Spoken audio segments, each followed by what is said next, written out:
What's next? Whatever it is, it's coming at us faster every day from every corner of the globe. What's next isn't where it used to be. It's everywhere else, and it's relentless. Some companies think what's next only happens through R&D or acquisitions. For them, what's next might be fatal.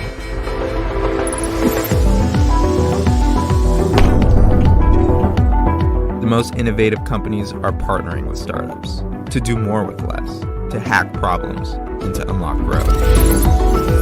The most innovative companies turn to VentureFuel to solve their corporate challenges with innovative solutions. Our global innovation network includes over 500 leading venture capitalists, universities, accelerators, and angel investors. Heck, even our scouts have scouts, which is why at any given time, we have eyes on up to 2 million vetted startups around the world. But you don't care about 2 million startups. You care about the ones that can solve your problem, which is why we don't give you lists. We deliver custom vetted solutions. So whether you want to transform innovation across your company, or solve an immediate challenge with tangible results, or simply discover what's possible, VentureFuel helps you inject innovation to stay ahead of the pace of change. What's next? What's next is now.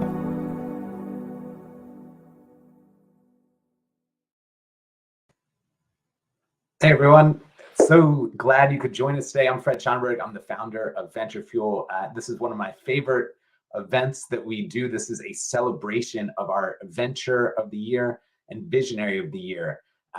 This actually started several years ago as a way to celebrate the change agents and the trailblazers that we are seeing on a daily for our business. And this included everyone from VCs to corporate executives to startup founders, all of whom are out there changing the status quo, disrupting industries, and building for the future. So we wanted a way in which to recognize them. And it has grown into what is essentially the Hall of Fame for innovators. And I couldn't be more excited today to welcome our winners for this year.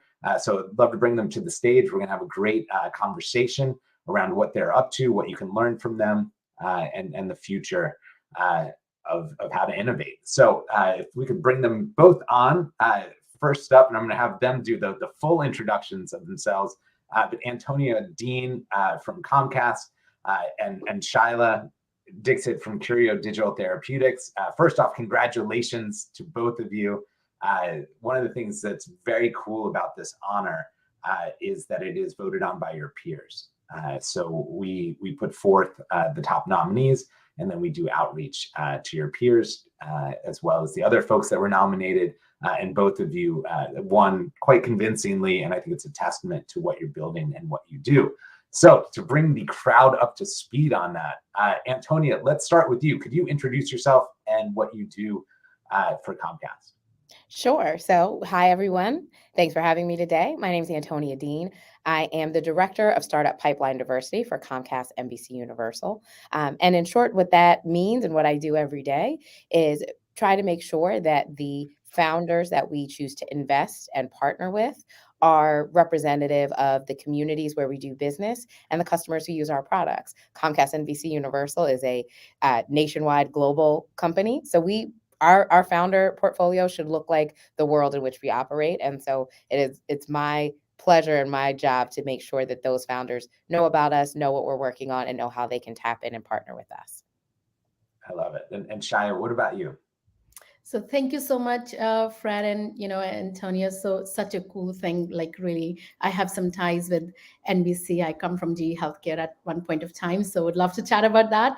But about me, I'm a founder and CEO of Curio Digital Therapeutics. We actually focus on women's mental health, delivered through digital-first approach. Followed by a completely like AI and digitally driven journey for a woman across her life cycle. So we call it like technology intertwined, empathy to intertwine with technology. It's a combination of two things together. I love that combination. I think that there's a need for more of that in the world, those two things to be combined. I mentioned up front that one of the cool things is you've been recognized by your peers. You're obviously both incredibly accomplished in what you're doing. And I'm curious just to take a step back and why you decided to dedicate your careers to innovating in different ways, to driving change through entrepreneurship, and kind of challenging the status quo. And Shaya, maybe I'll start with you. So yeah, Fred, first of all, I want to take a moment here. Last week we had a really a tragic episode in a state of Massachusetts where a mom suffering from depression took her life and her children's life. And this just talks about how big a mental health crisis we are dealing with. For me, why I chose these stories dishearten, but also reinforce our belief in what we are doing every day. We look at these kind of news and say, oh my God, we have to do something fast, and get these kind of tools in hand of moms. That's the mission that we work towards. Why I decided to take this route, actually my own personal, and I'm glad we are normalizing some discussions about mental health. If you asked me this question 15 years or 10 years back, when I had my child, I would have never acknowledged that I myself suffered to some degree and did not have a very happy, postpartum and pregnancy. So when I'm a physician and have worked in technology area all my life, there was a calling, I think, for me to look at tools and technology that can help, that can be brought to women to take care of their mental health, which destigmatizes mental health, is available at a click when they want it, as they want it, and we meet them where they are. So it is a personal journey for me. We are very passionate about it, and it was a perfect opportunity for me to bring technology and my passion and the unmet need that we have seen. I think one thing that's really interesting that you said, obviously there's very severe reasons for what you were doing that you mentioned. But one of the things that I think is so inspiring about what you're doing is what I'll call is urgent optimism, right? You talked about needing to do something fast. And I'm borrowing urgent optimism from Hannah Jones, who runs the Earthshot Prize, which is a sustainability prize out of the UK. But I feel that, right? You know that there's a challenge out there. It's something personal to you. And it's a matter of making that change happen today rather than hoping that change happens on its own in some way. So Antonia, I'm going to switch over to you because I think there's actually a pretty interesting corollary, because some of the work that you've done at Comcast is based on that urgent optimism of driving real change, and we'll get into some of the specifics of it. But curious what drew you to this work and all that you're doing at Comcast. Yeah, so I will say, you mentioned always challenging the status quo. I was I'm the youngest, so I always had to kind of fight back a little bit of like, wait, why do I have to do this thing? And I've always had an interest in business and business ideas. And I think initially I thought I needed to start a business, but what I realized that entrepreneurs have is that optimism, but a single-minded focus. And I've always been a generalist at heart. I can be super passionate about housing today and then really interested in climate tech solutions tomorrow. And that's not a good way to run a business. You need to focus on one thing if you're going to run a business. And so what I found is that in being able to help and support and work with entrepreneurs, I get that dose of optimism, which is honestly contagious. Like anyone who's talked to a founder for like 5 minutes, you walk away a little bit refreshed. And I get to use those same skills of thinking about how do we shape the business and what is the business model and how are we going to market.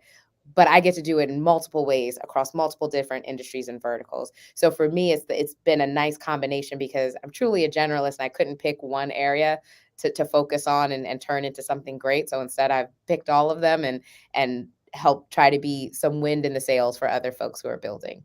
I love the generalist, like the imagery. My little sister always made fun of me that I was like a golden retriever that would see like a butterfly flying by and then see a pine cone and forget about the butterfly. Yep. And it's so fun, right? And you mentioned the energy and enthusiasm of startups. It comes through, right, with everybody that's in this space because you're out there and you're trying to do something different and you believe in it. I think one thing that might be interesting to share with the audience is when people think Comcast, they think cable, as well as NBC and Sky and the entertainment properties and Universal Parks.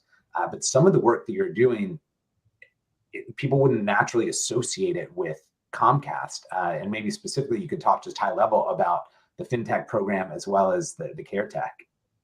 Yeah, absolutely. So we have obviously the consumer facing parts of our business, the brands that folks, buy and have purchased tickets or get their connectivity, their broadband and their cable. But in having such a large business, we have a ton of employees. So there are opportunities where we are able to look at startup ecosystems and market signals to say, how do we make life better for the people who we employ here, for our colleagues who we work with? And I think what came really to the forefront in the past few years is that so many folks had to opt out of the workforce because they had care issues that they had to deal with. They had, if I can't find affordable childcare, then I will stay Yes. home. Or if I have an elderly at-risk loved one, I'm not going to go into the office and potentially be exposed. And so for us, as being an employer of our size, we were saying, okay, we need to get this right. We need to make sure that our employees have the resources and the support that they need, because there are people in their lives that they care for, be those siblings, loved ones, children, pets, whomever. And so we actually partnered with our total rewards team, which in other companies would be called like employee benefits or HR, to say, what do we need to bring to the table for our colleagues as a benefit to support them outside of the office, so that when they are here and when they are at work, they're able to actually like do their best work without feeling pulled in multiple directions. So yeah, Fred, to your point, a lot of folks would think maybe we're only looking at the latest technology as it relates to delivering your favorite TV shows. But the truth is, as such a large company, even technology that only helps us in our back end operations makes a huge difference because we have such a large employee base. You also had one of the great quotes. It's always funny when you go to a conference, you want something that's quotable, right, for social media.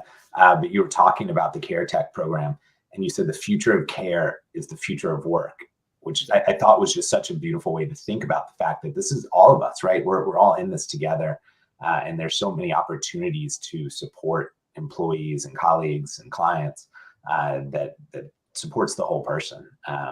So I think one thing that I would love for you to address, and Shaila, I'm going to start with you, is obviously the world has changed dramatically in the past 2 to 3 years. What impact has that had on you in terms of your startup and the importance of what you're doing? So Shaila, I'll start with you. Yeah, so a lot has changed for all of us, right? In last few years. I mean, it's a totally different world that we are today versus what we were in the beginning of pandemic around 2020, if I may say.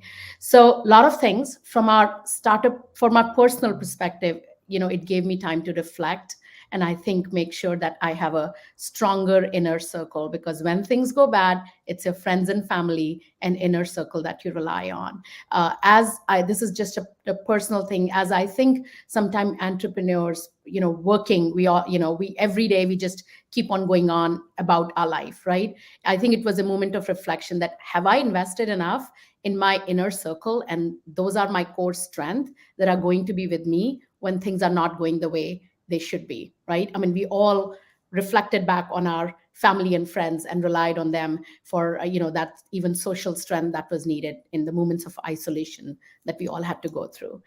For my startup, I think one of the things was that in last 2-3 years, there has been a better adoption of technology. Sometimes, unfortunately, these kind of, and I'm from healthcare industry, sometimes a major change or major episode needs to happen to fast track adoption of technology. Healthcare has been the last one to adopt technology for many reasons. I'm not reflecting that as a bad thing. They're more regulated industry. They have to look at security, patient security, and many more things before they can adopt. But we saw a fast track adoption of technology because we had to do that. Physicians had to adopt Zoom to look at virtual care and whatnot. We were sitting as an industry kind of on the sidelines, to look at that adoption. So it did fast track adoption. And that had an impact on what we do, which is digital first approach. The second thing is, I think in last 2 years, we have started talking about mental health and normalizing that discussion, right? Because I can guarantee this.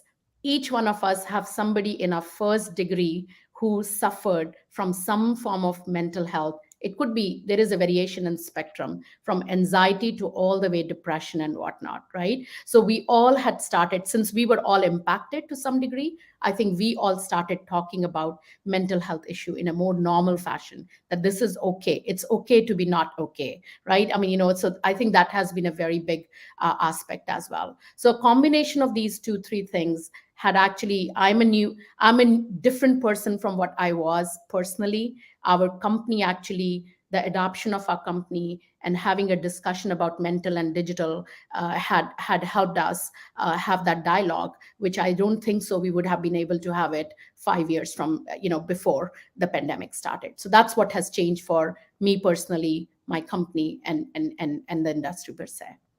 I love it. And Antonia, I love your perspective with the same question as well, because I think one of the things that people thought about when this all first started happening was, will everyone entrench and go backwards, right, to the tried and true, and not innovate and continue to push the envelope? And I feel that you all certainly went out there and supported your employees and started to do new things. But would love from the inside perspective, what impact the last few years has had on you and your role.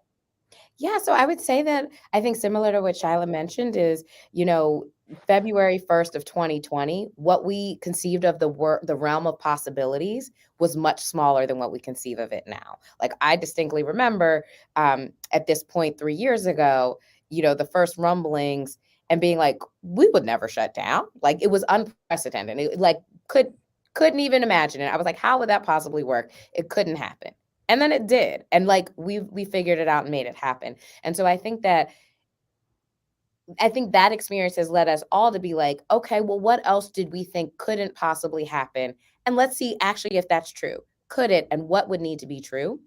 And I'll say for my team specifically, we went from having an in-person accelerator program to having a fully virtual one and then a hybrid one. And so thinking about what actually needs to be true, what can happen, what can't, what people will do, what they won't. And sometimes you just don't know until you try it. And so it's been really refreshing that our team has been like, well, let's try it. Let's see what can actually happen. We won't know until we put ourselves out there and see what could come of it. So it's been a lovely shift of thinking around the frame of, well, why not? Why can't we try it? Why wouldn't it work? Why wouldn't this happen? And a lot of times when you start asking why not, you realize you don't really have that many reasons why not.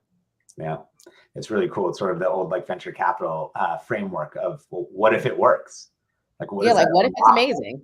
Yeah, which is a really cool way to look at things, and is a way to innovate and find new solutions. Speaking of sort of the worlds that you both sit in, the acceleration of innovation, whether that's on the technology side, whether that is new business models, it just feels like it continuously gets faster and faster. And would love your perspective, and Antonia, I'll start with you, on why you think it's going so fast and how you handle that sort of like fire hose of change. Yeah, so I think one of the reasons why innovation has really accelerated, and again, I give all kudos and props to optimistic founders, and specifically the ones that created what we call at Comcast like enabling technologies. So it may not be the end result, but it is the thing that allows you to work much faster. There have been a lot of conversations recently in the media and the press around generative AI. Like, folks were continuously building these algorithms and these machine learning models. And now we're at a point where someone who is not a coder and who is not super tech savvy can leverage that and build a business in 2023 that they couldn't even have built 5 years ago. I think of companies like Canva that basically have made graphic design available to the world in really, really simple, easy ways. So I think that it's really those enabling technologies, the things that become the workhorses in the back end that allow other people to build their dreams on top of it. That's really been a key engine of the acceleration of innovation.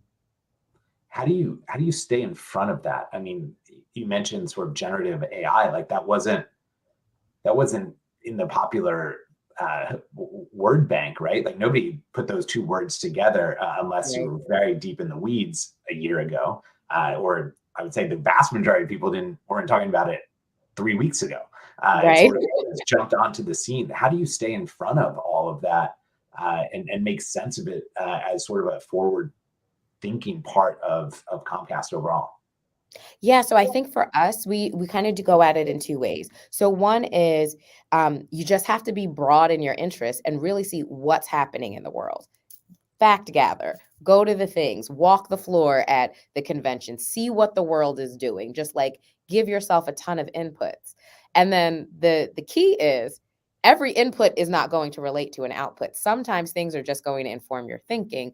And so to decide what's going to be the output, where do we focus, is where you come back to your strategy. And so we sit at Comcast, our startup activity sits within the realm of overall strategy. What is going to drive this business forward? What's going to be the next huge division of this already huge company? Because then that gives you a frame to say, is this just cool?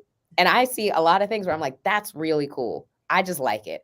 I just want that kind of thing in my house. But it's not something that's from a strategic standpoint, a thing that's going to make a ton of sense for us to really go down the line and explore. So I think you look at everything and then you come back to your strategy and you weed out the things that don't match. I love it.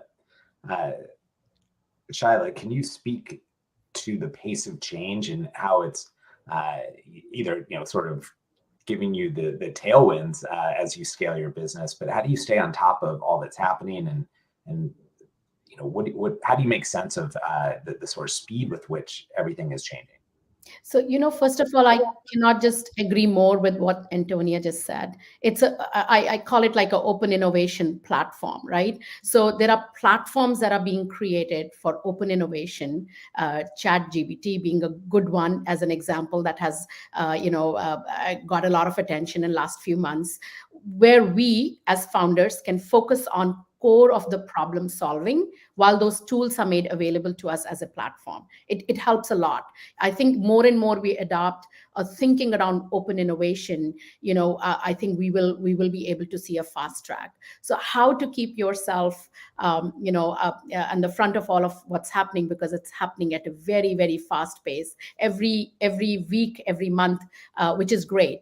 So first is, somebody gave me an advice sometime back that surround yourself with people. So, making sure that my team, I'm talking here and creating my network so that we are able to, there are information feeder into you. So, open innovation should lead to your open mindset about making sure that you surround yourself with the ecosystem. Participate in the ecosystem. You talked about walking the floors and the conferences, or exhibits.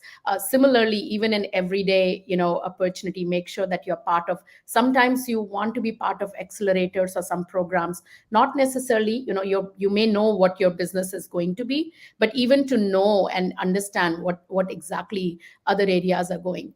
In one of my,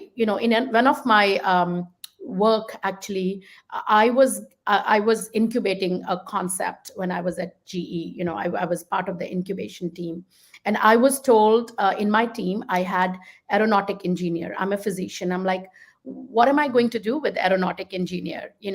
And that was my first lesson to learn that innovation can come from anywhere. Why? Because the best algorithm is sitting with aeronautic engineer people who are looking at all of these planes who are flying, and real time looking at all of that data and analytics. And that was for me as a physician, that was first moment where I realized that actually you need to be really open when you're thinking about innovation. It can come from any direction. So another takeaway for me has been that don't necessarily hire people who are like you. In fact, make sure that you hire people who are not at all like you, so that you can actually have more innovative thinking within your team and company. So that's another thing, I try to network, like keep my eyes open and talk to smarter people, learn about platforms like VentureFuel and accelerators where you are able to listen and learn more. So be a sponge, like, there's so much going on. I love it. You said so many things I think are interesting there. I mean, one, the joke around surrounding yourself with people that are smarter than you. There's a joke internally at VentureFuel that I wouldn't get a job at VentureFuel anymore because our team is just so knowledgeable and has so many different experiences, which is of course by design, right? We want to surround ourselves with the brightest folks. But something that both of you what you just said, Shyla, and then also I know Antonia, you live and breathe this every day, and it's something we think about every day at VentureFuel, is thinking of diverse and inclusive innovation programs, right? The importance of diversity, whether that is of thought, geography, backgrounds, perspectives, right? That is where these great innovations and sort of breakthroughs often comes from. But we also all, read and know the numbers here. One recent study said women founders receive on average $1 million less than males. Only 2.3% of venture capital went to female founders in 2021. 89% of VC partners are male, right? It's one of those things that somebody that in the innovation ecosystem, it kind of just shocks me because it's not how you get the best innovations. I would love for maybe both of you to talk a little bit about this. We'll start with you, Antonia, on how are you leading and shaping the sort of future spaces that were traditionally dominated by males? Yeah, I think you just honestly having to be in the room and elbow your way into having a seat at the table. And then once being there, taking up space. I think it can be really easy to say, okay, well, I'm the only woman here. I'm the only woman of color here. Sometimes it's I'm the youngest, or I look like I'm the youngest, even if I'm not. And so let me just be very grateful to be here. And if you're just being grateful and quiet, you're not adding any value. You're not pushing any decisions. No one else who's in the room is benefiting from your lived experience. And so I say a lot of it is just being willing to take up space and knowing that's going to be a little uncomfortable at first, but then it's a muscle you build and you will get used to it. Because if you're in the room and you don't do anything different than you being in the room, why were you there? Yeah. If you're not going to move the needle, if you're not going to turn that 2.3% that goes to female founders into 3 and then 4 and then 5%, then kind of what was the point? So I think it's really being comfortable knowing that if you're there, it's because you are qualified to be there, and then taking up space and adding the value that only you can add. I love that. And Shyla, from your perspective as a founder, how are you thinking about whether it's building your team or the way you're designing your products to take into account diversity of thought and backgrounds and perspectives to kind of get the breakthroughs that you described before? Yeah, so we have a very diverse team, from multiple perspective. It's not just, geography. We are in US, Europe. Even if we are small and startup, we have made sure that we have people from different area, and they're bringing their collective knowledge to solve a problem and bring innovation. So that's one very important thing, because you never know where whose collective background and learning you will be able to learn from and innovate in your own company. So that's a very, very important aspect. I want to further what Antonia just said. One is when you're there, don't just be grateful, but contribute, and make sure that you take the space. I think then turn back when you leave that room, make sure that you open up what you learn to others, right? So I try to do that. Okay, if I have been able to get something, I won't say that I have achieved what I want, we are still on a journey, but make sure that in every aspect, I am able to share back and bring 2 more of diverse entrepreneurs to the table and encourage them to do that. So I look at, I tell my team also, my ultimate success would be then when one day each one of you have your own companies and you come to me and at least invite me to be your advisor. So that's what it is, how much you are actually giving back and making sure that you're opening that platform for others. So we have made sure our team is very diverse from multiple perspective, from educational background, from geographical background, from cultural background, and so on. And another thing that we have tried to do in our team is, you talked about diversity, we take a moment to celebrate and educate each other about every culture. So that's another thing which is very important. We actually recently just were awarded a grant from New Jersey economic development. And this grant is going to focus on how we modify our platform and innovation for different races, ethnicity, and women of color, and women with different background. So we are very passionate about it, because if you're not bringing, we can't solve all the problems as a startup. And that's why I think bigger companies like what Comcast is doing is so valuable for us as a startup in an ecosystem. But yes, we definitely have a desire to understand different diverse users of our innovation as well, and bring something for everyone. That's fantastic. Antonia, so one of the things that is often used as an excuse or justification is that it's hard to get a diverse pipeline, whether that's tech, talent, products, founders, that there's a struggle to find the best diverse founders, for instance. This is something you live and breathe every day. You've done a tremendous job with. It's one of the many hats you wear on the Comcast side of things. But for folks that are looking to increase the diversity of their pipeline, what pitfalls should they avoid? Where should they start? Like, how do they go about that to sort of just eradicate that as an excuse or a sort of a way out of not looking for new and different ideas? Yeah, so I would say two things. The first is, don't be afraid to actually measure things. Like there's a famous management saying, what get measured gets done. So if you are, and I think many folks may approach it and saying like, when I was growing up, it was about being colorblind and you focused on the person. But if you are looking at the diversity of your pipeline and you're not actually looking at who's represented in terms of the things that matter, geography, race, ethnicity, gender expression, you won't actually be able to do it because you're not measuring anything. So I would say, look at where you are. Just honestly pull up the picture of all your portfolio company founders and see who's not represented in that picture, and write it down and say, we're going to put some KPIs around this. It doesn't have to be we are guaranteeing slots for this kind of person from this kind of background, but it could say, we want to talk to this many founders that fit that background. Because once you start measuring it, then you can see if you're doing well, if you're making progress, and you can see where you need to do better. The second place I would say is the beautiful thing about where we are and the growth of startup ecosystems in this country at this point. Sorry, this conference room light just went out.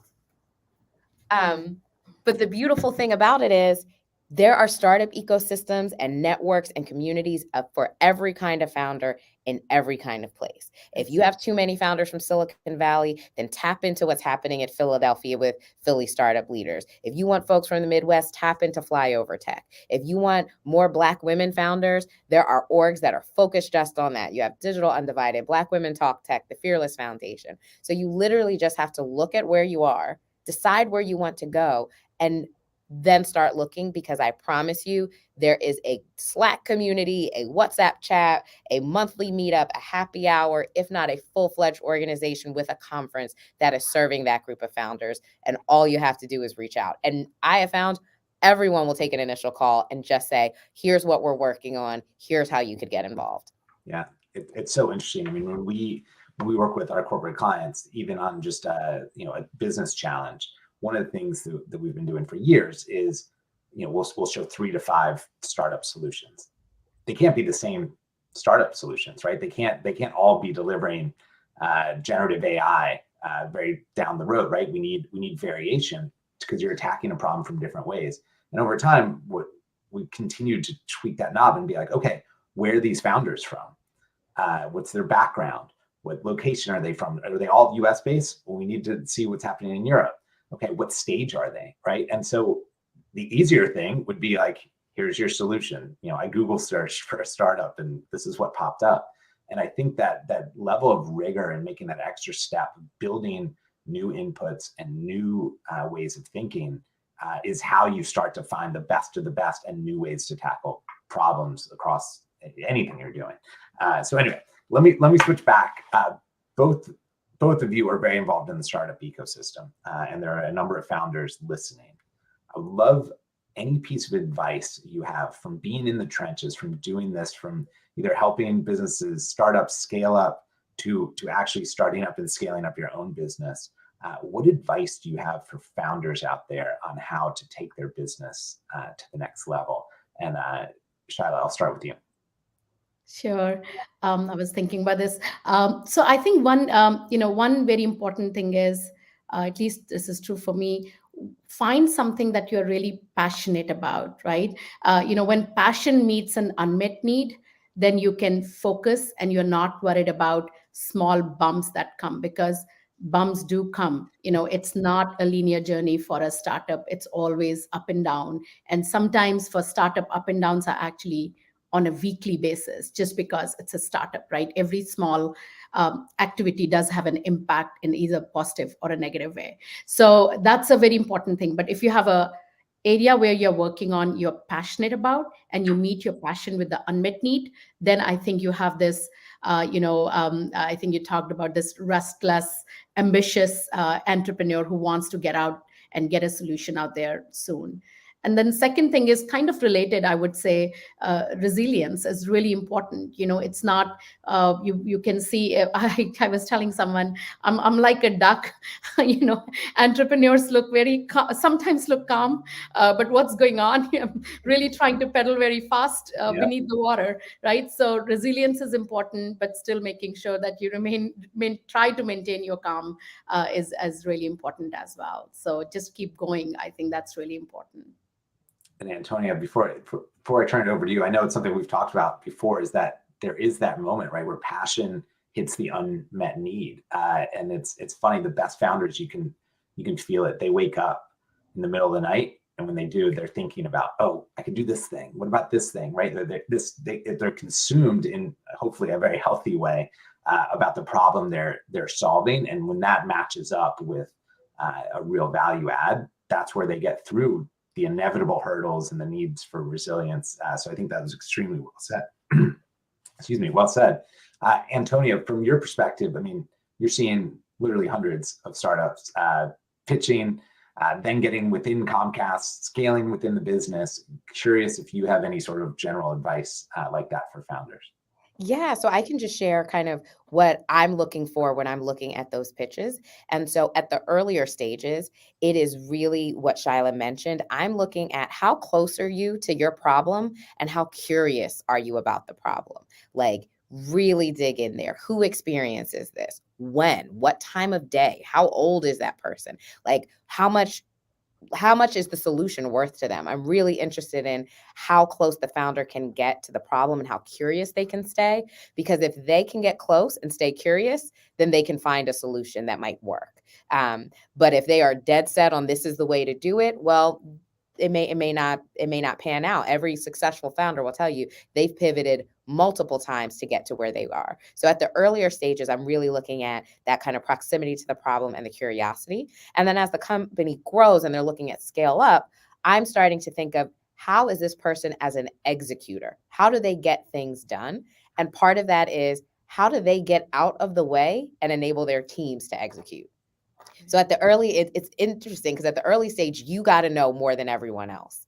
But then to actually grow, you need to bring on multiple people, like Shyla said, who know more than you, and be able to corral them and get them to collaborate towards one clear vision. So those are generally the things that I'm thinking about and looking at when I'm evaluating a founder and their pitch for their company. And Antonia, I feel like you're looking into my soul and giving me advice on VentureFuel there. It's very true, though. I think there's a big difference between the vision and the very startup and then the execution side. And the best founders recognize where they're weak and bring on a team and start to fill those gaps, right? So you start to look at the team rather than just the founder to get after that. I'd love to take the same question and flip it on its head and ask what advice you have for large organizations, whether that is, companies like the size of a Comcast or hospitals, really wherever you want to kind of take it. But how do they remain innovative and kind of be willing to try new things when, of course, their mandate, right, is to protect the core, be efficient. They've got shareholders, stockholders, et cetera. But very curious what advice you would have for large organizations on continuing to innovate and stay relevant. And Antonia, I'll flip it to you first. Sure. So I definitely have thoughts here, Fred. I've shared them with you previously. I am a big proponent of your innovation team should physically be separated. If everyone is on the 25th floor, put them on the 4th floor, because you need people to kind of get out of the standard box to actually start thinking of those new solutions. I think one of the examples Shyla shared earlier is exactly right. Put an aerospace engineer next to a physician, because what they're going to come up with together is going to be better than what either of them could have done separately. So really do those cross-functional, very diverse experiences, educations. You want all of those different points of view coming into the room together. And then I think you also have to kind of allow the team, you have to set aside which rules can be broken and which ones can be followed. So there are certain things, well, if we always do it this way, we always have this meeting on Tuesday, maybe the innovation team meets on Thursday. Like, let them work a little bit differently, let them explore. It's better to let them go wild and then pull them back in than to start that team with a bunch of rules and a lot of rigidity, because again, they're not going to come up with great solutions. If they come up with a great out-of-the-box solution, you can figure out how to execute it. But if they're constantly having to operate within rules, they're not going to give you anything that's more than 1 or 2 steps beyond what you would have already come up with. I love it. And Shyla, I'm going to turn to you, but also for those of you listening, feel free to post questions. We'll try and get them answered here in just a second, and want this to be very interactive. But Shyla, what advice would you have for large organizations? I think, I'll just further what Antonia just said here, making sure that there are more of these platforms where smaller startup companies can come and work with bigger organizations, because processes are great. We need processes, but they are also counter sometimes to innovation.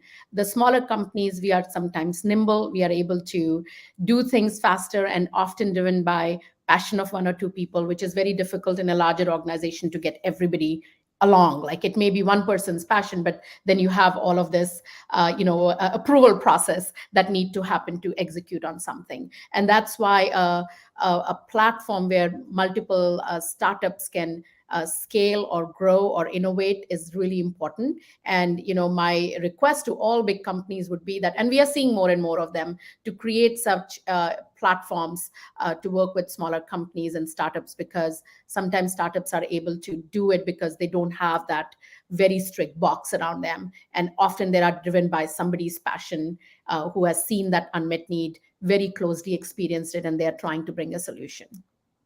I think it's so interesting, right? A founder has that single-minded focus. It's almost like a flashlight of like power, right? They're going after this thing. And for a large organization, that's one of very many lights, right, that are in the organization. But why not empower that person to go after that thing? And then, down the road, if it makes sense to be incorporated somehow, even as a customer, for the large organization, it's such a powerful way for both organizations to grow and learn from each other. So it's obviously, I'm very biased there, but I believe it's a really great way for both groups to grow and unlock challenges that would take them a long time to do otherwise. It's just more efficient for both parties. So before I go to the Q&A from the audience, I do have a question. We're supposed to be, the title of this is "What's Next Now?" I want to peer out into the future a little bit, and I can't think of 2 people that have a better view of what's going to change in our world. So pick 5 years, 10 years, whatever you would like to. What do you think is different about the world that would surprise us? And that could be a new technology, a startup, a new way of working. Just curious, if you're looking into your crystal ball, what would you tell somebody at a dinner party is going to be different out in the future? And Shyla, I'll start with you. I imagine a world where everybody has access to healthcare, doesn't matter where they're sitting, which socioeconomic demographic they come with, at their fingertip. That's our vision, and we don't have, I hope 10 years from now, we are not talking about health equity. We are not talking about access issue. We are not talking about affordability, because these are basic things that everybody needs to have. And this can be enabled by technology. And I think we are on a path to do it. And I hope we keep this momentum that we are seeing with technology adoption to make it happen. I love it. Antonia, what about you? Yeah, so I hesitate to give a specific prediction, because I I think that one, the younger generation that's coming up now and the technology that is being developed that they will have access to, whatever I think is going to be too small. I think we are going to be surprised by the way people leverage things like generative AI or leverage these kinds of technologies to do things that haven't even crossed our minds yet. But what I do think is that we are moving towards and will continue to be in a space that is just much more inclusive, much more aware of how we treat other people, how we show up, and making sure that things are accessible and that more folks have seats at the table and more people are contributing to the discourse and more people are inputting on, where we go in the future. I also think I'm really optimistic and heartened that I think that there are so many brilliant minds thinking about climate that I think that we're going to see some really amazing innovations from the very, very big to how we all get energy down to the small of like what our things are made of or how we are able to recycle. So I'm very optimistic about the future. And I think anything more specific that I would predict would be too small because I think so many brilliant people are working on and thinking about and studying and creating new solutions that where we end up is just going to be like a wow. Like it's in the same way that now we all said 3 years ago, we couldn't have imagined how the world shifted on a dime. I think we're going to be in the same situation in 10 more years. I love it. I will say that the beauty of being a futurist, if you wanted to be that, is you can predict things 10 years out. Nobody remembers 10 years from now. So you keep pushing it forward as new things come in. You always have a job. But I agree with you completely. And it's we do, and Antonia, you know this, we do a weekly call at VentureFuel where our team brings startups that excited them during the week. And it's not related to any client. It's just basically to let them fuel their passion, look for new things. And every week I leave just like floored with how the world is changing, the optimism, the urgent optimism, both around the environment as well as solving difficult problems in new ways. And it's a very, very energetic world that's coming with the solutions to some hard problems, which I think is really cool. So we've got a bunch of questions. I'm going to try and get to them all. I think this one is great for both of you. How do we caution founders from experiencing burnout? I think on the mental health side, Shyla, this is extremely interesting, as well as given yourself as a founder, and Antonia, you see it every day, right? Their founders going 24/7. So Shyla, I'd love to turn this to you first. Yeah, unfortunately, founders do go 24/7. I mean, and again, if it's your passion, I try to stop my thinking around like 8 or 9 bedtime, but it doesn't happen. But I don't think so there's anything wrong in it, because that's your passion. The key thing I would say is that just understanding how there are core things that I have some hobbies that I have developed, and making sure that I do take out some downtime for those things to balance out. So Saturday, I try to have my unplugged day, little bit, at least half a day, and just try to focus on some of the meditation, some inner things, yoga, like whatever you want, walking in the jungle, like trees, if not anything. So I think that's really important. Just define that one moment, and then somebody told me that take out every day half an hour to talk to yourself. So you can call it meditation, you can call it any. I find it very difficult to stabilize my mind to meditate, although we preach this on our platform. So, but again, it's very difficult. So I like the term that I can talk to myself. So half an hour talk to myself. That's a moment of reflection, and that helps me a lot because it energizes me. What's my purpose? Why we are doing this, and keep going. But yeah, there is no like I would say a proven mantra that works for everyone. But yeah, just finding time for yourself is really important to avoid that burnout. I always found my struggle with the meditation was I wanted to be the best meditator ever, which is of course the opposite of what you should be doing. So it's a tough one for me too. Yeah. Antonia, what about you? What advice do you have? Ask for help. We ask for help. Nobody makes it to anywhere that they are proud of by themselves. And so often, founders at the early stage want to be the one to do everything. And you just can't. There's not enough hours in the day. You don't have the physical capacity. So ask for help. If in your business you don't have the resources because, investing rounds may be smaller, runway may be tight, ask for help in your personal life. if you need help, if you're like, hey, you know what? I haven't been able to go to the grocery store in 4 days. Ask the person in your life who, like, hey, could you grab a gallon of milk and some Cheerios for me while you're there? Like, ask for help, because you just simply will not be able to do everything you want to do and need to do all by yourself. And the thing that will get you from where you are to the next level is knowing which things are the best use of your time and which things either don't need to be done or someone else can do. And when someone else can do it, ask them to do it. Because I think you'd be surprised. People are more likely to say yes than they are no. I love that. I also think with founders too, there's almost like a belief that once I get to this level, it's going to get easy, right? Like, it's like, if I just get here, everything's going to get easier. And like, you have to think about it, whether it's sports or video games, is like, it's actually the opposite. Like, you're leveling up. Like, the other characters are going to get faster. The opportunities are going to get bigger. Guys guarding you are going to be stronger, right? Like, all the things, like, you just keep going up. It's going to get harder. And so you need to recognize you're in this for a long haul. And so you need some stability, some breaks, the moments of reflection. You need help from others. You cannot wear every hat and get the company to where you want to go. There's almost zero examples of that where the one person gets it to a certain level. There's always an amazing team. So asking for help in your company and outside of it, I would echo. This is a very interesting question. And Antonia, this is focused on you to begin. What have you noticed is one of the biggest myths around people's understanding of corporate DEI programs? You take that That's in a really good one. different ways. Yeah. Yeah, I will say one of the biggest myths that I experience is that DEI sits within HR, and that DEI begins and stops with the talent you recruit and the people you have working in your organization. And that's one part of it, and it's a very important part.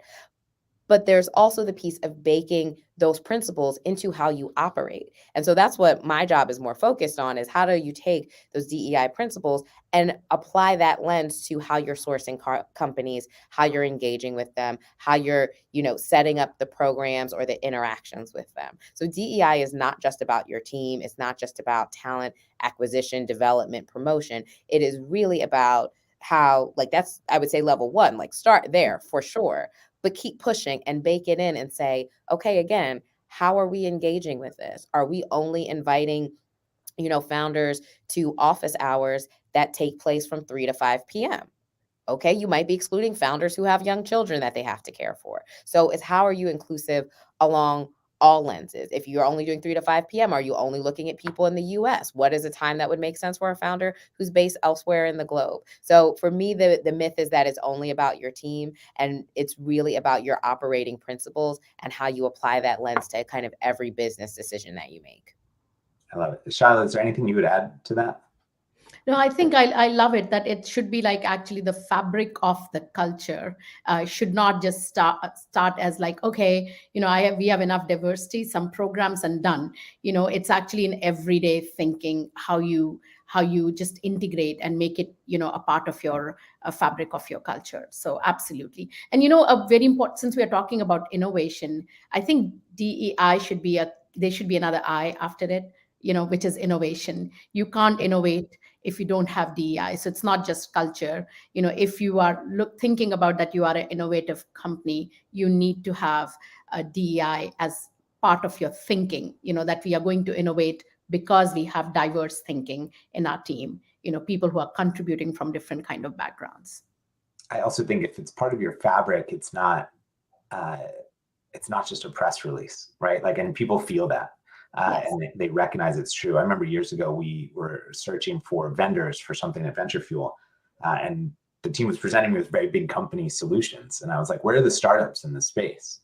And they're like, oh, well, we wanted something, that wouldn't break, that would be tried and true. And I'm like, hey, we have to drink our own Kool-Aid. Like, if we're really all about startups solving problems, let's go find startups that can solve our problems too. And it's something that we think about from the diversity standpoint in terms of our hires, but also, who are we working with?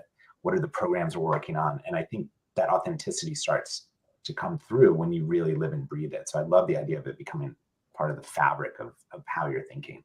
I want to thank both of you on a bunch of different levels. One, for your time today and this really enjoyable conversation, but two, for all that you're doing in the world to spark change. The work you've chosen to do is hard. It is super exciting and energizing, and you're both doing it at the highest levels. And I'm proud just to know both of you, and excited for what you will create and do in the year's future. But I think your peers nailed it. You both deserve this honor, and we're thrilled to have been able to be a part of this in some way and to be able to host you today. So thank you for everything. Thank you for inviting, and thank you so much, and thanks for this amazing platform. So thank you so much. It's amazing. Yes, I absolutely echo everything Shyla said. Thank you so much for having me, for inviting me, for sharing this platform, and being compatriots and co-conspirators in this kind of work of really like pushing innovation forward with an open and inclusive mindset. I love it. Well, everyone that listened, I hope you enjoyed this as much as I did. Here's to a great 2023. I don't know what happened in January. I feel like this should be the beginning of January, but somehow that slipped us by. But thank you for joining us today, and I hope everyone has a great day. Thank you. Thank you so much. Take care.